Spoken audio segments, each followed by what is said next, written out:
Mais pourquoi les filles de riches se comportent-elles toutes de la même façon? Pour être honnête, je n'ai jamais connu autre chose. Je n'ai pas de point de comparaison. Eh bien, en voilà une qui nous répond. Car la principale caractéristique des filles de milliardaires, c'est de dépenser la fortune de papa comme si c'était normal et d'afficher avec une fierté une vie futile et vide de sens. Hey, t'as vu mes ongles? Ils sont de la même couleur que ta chemise. Non, décidément, quand elles sont nées sur un matelas de billets verts, rares sont les héritières qui se lancent dans une thèse de philosophie. Le sac à main d'une femme, c'est tout pour elles. Elles mettent leur vie à l'intérieur. Faut souffrir beaucoup pour être belle. C'est un travail à temps plein. Qu'elles aient 20, 30 ou 40 ans, leur cerveau semble aussi vide que leur compte en banque est plein. Alors plongeons de ce pas dans la douce vanité qui berce la vie des filles bien nées. Commençons par un cas d'école. Bonjour, je suis Paris. Je suis Nikki Hilton. Et nous sommes sœurs. Chez Paris et Nikki, l'argent coule à flot depuis leur naissance. Héritières de la chaîne d'hôtels de luxe Hilton, elles n'ont aucun sens de la valeur de l'argent si l'on n'en parle pas en millions de dollars. Là, je porte une robe à $1 million, recouverte de jetons de casino. Et ouais, j'ai porté un putain d'énorme collier à $10 millions. Avec une fortune familiale estimée à 5 milliards de dollars, on peut comprendre d'où leur vient ce goût du luxe. Mais pour leur comportement de garce, c'est peut-être du côté de l'éducation façon Hilton qu'il faut chercher. Je les habillais comme de vraies jumelles. Je leur mettais les mêmes robes, avec les mêmes collants, les mêmes gants, les mêmes serre-têtes.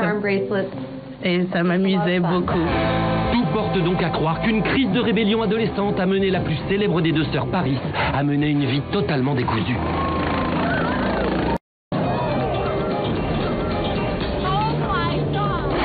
Sulfureuse, superficielle et dépensière, elle a bâti sa notoriété mondiale sur son image de fille à papa dévergondé. Du coup, sa sœur Nikki, de 2 ans sa cadette, tente par tous les moyens d'atteindre le niveau de notoriété de sa sœur en faisant croire qu'elle en est l'exact opposé. Mais vous savez, j'ai toujours eu envie de travailler.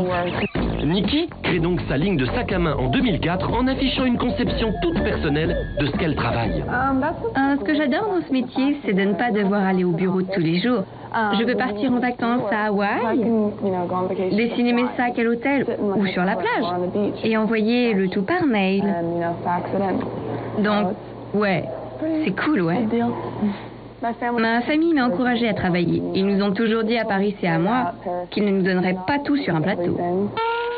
Pas tout, chez les Hilton, ça signifie tout de même 5% des dividendes annuels de leur chaîne d'hôtels, plus 7 millions de rentes par an. Autrement dit, les deux sœurs touchent chaque année 300 millions de dollars pour le simple fait d'être nées.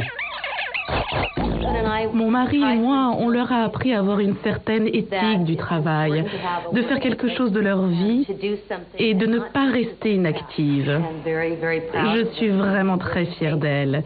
Elles font ce qu'elles aiment dans la vie, mais surtout, elles le font avec sérieux.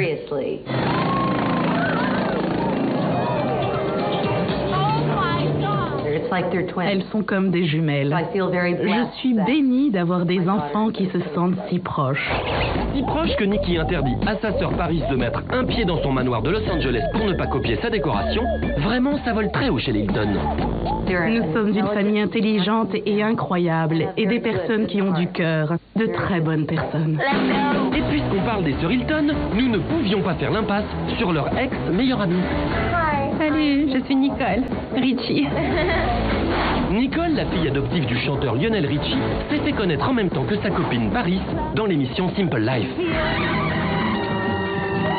Aller fouiller les entrailles d'une vache, c'est à peu près le seul fait d'armes dont elle puisse se vanter. En 26 ans de vie, on ne l'a jamais vraiment vue se tuer à la tâche. J'ai grandi dans cette maison. Alors, suivez le guide. Cet endroit était super quand j'avais 12-13 ans, parce que c'est ici que mes amis et moi venions fumer en cachette. On trouvait que ça nous donnait l'air cool. L'été, je passe tout mon temps ici. Le jacuzzi est juste là. C'est très ensoleillé par ici. Les 5 fenêtres, juste au-dessus, sont celles de ma chambre. Je ne veux pas devoir payer de loyer, et je ne sais même pas faire la lessive. Alors d'ici à ce que j'apprenne, je vais rester ici. À 26 ans, la jeune maman songe enfin à travailler et à s'émanciper. À croire que la maternité lui a retourné le cerveau, et là on est Hemingway et la petite fille de l'écrivain Ernest Hemingway. Autant dire qu'elle n'a jamais vraiment eu besoin de savoir comment gagner de l'argent. Mais, à bien y regarder chez Marielle, on ne trouve point de bijoux, point de robes par milliers.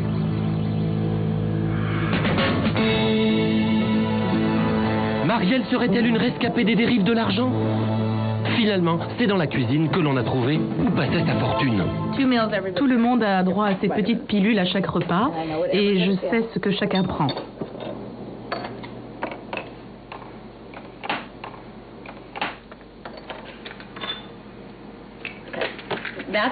Ça, c'est avant d'aller au lit. Ça, ce sera pour le dîner et ça pour le petit déjeuner. Ça, c'est pour demain matin et ça pour ce soir.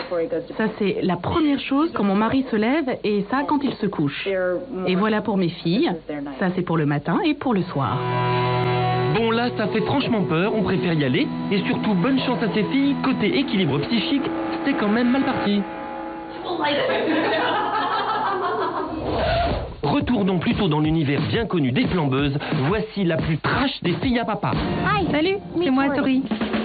Tori est la célèbre fille du producteur Aaron Spelling, connu entre autres pour avoir créé La Croisière s'amuse, Dynasty et bien sûr Beverly Hills, la série culte des années 90. Vous croyez que votre père peut tout vous acheter? Il aurait dû vous acheter du talent. Et oui, Tori devient une star grâce à son papa, qui l'impose donc au casting de Beverly Hills. Et pourtant, Tori ne trouve rien de mieux à faire que de cracher publiquement du venin sur son père, mais aussi sur sa mère. Mon premier mot c'était papa, ensuite chien, et seulement après maman. Je ne sais pas pourquoi d'ailleurs. C'en est trop pour Papa Spelling qui revoit son testament à la baisse. Il lègue la quasi-totalité de ses 500 millions de dollars à sa femme et en laisse 0,16% à Tori. Autrement dit, 800 000 dollars. Un véritable drame, c'est vrai. Qu'est-ce qu'on peut bien faire de nos jours avec 800 000 dollars? J'ai peur. Mais la seule erreur d'Aaron a été d'ajouter une clause dans laquelle il stipule qu'il lèguera tout à son premier héritier. Et il ne fallait pas le dire deux fois à Tori, qui épouse un acteur canadien en 2006 et tombe enceinte dans la foulée. Je crois que j'ai perdu les os. Oh putain! Son papa n'est plus là pour assister à ce triste spectacle. Il décède 1 an avant la naissance de Liam Aaron, nommé ainsi en son hommage. Il n'a donc pas connu le fin mot de l'histoire et on a presque envie de dire tant mieux, car en matière de cynisme, Tori atteint des sommets. Je pense vraiment que les bébés sont des petits anges, parce qu'ils arrivent sur Terre et tout ce qui allait mal ou posait problème, tout devient anodin. Tout se met à tourner autour du bébé. Et c'est une telle joie. Oui, jusqu'à temps que son propre fils ne lui en fasse baver autant que ce qu'elle a fait subir à ses parents. Et franchement, elle ne l'aura pas volé.